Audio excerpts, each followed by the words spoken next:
ভীষণ ভালো লাগে আমার। আমার তো খুবই ভালো লাগে, আমি দেখি ওর ভিডিও।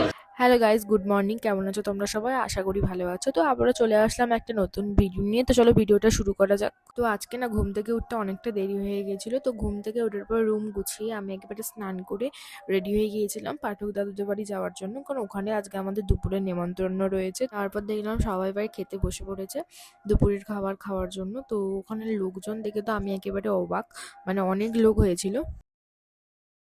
কিছুক্ষণ পরেই না এখানে হোমযজ্ঞ হবে, তো তারই প্রস্তুতি চলছিল। আর সবাই না খুব ভক্তি ভরে হোমযজ্ঞ দেখছিল। হোমযজ্ঞ হয়ে যাওয়ার পরই সবাইকে খেতে দিয়েছিল।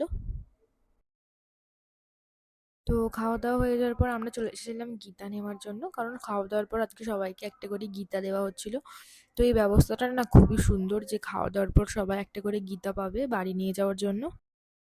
তো আমিও গীতাটা নিয়ে বাড়ি চলে এসেছিলাম। তারপরে না বিকেল 5টার দিকে আমি একেবারে দোকান চলে গিয়েছিলাম। আর দোকানে যাওয়ার পরই খেয়েছিলাম টক দই। আর তারপর না সন্ধ্যার দিকে আমরা চলে গেছিলাম ক্যাফেতে। আর তার কিছুক্ষণ পরে আমাদের সাথে দেখা করতে চলে এসেছিল তৃষা, সহেলি আর বোন।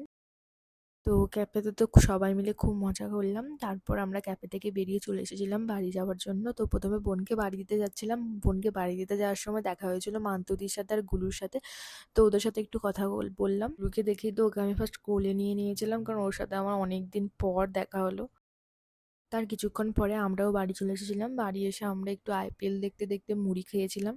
তো ভিডিওটা আজকে আমি এখানেই শেষ করছি। ভিডিওটি যদি ভালো লেগে থাকে লাইক, কমেন্ট এবং শেয়ার করতে ভুলবেন না। দেখা হচ্ছে আবার নেক্সট ভিডিও।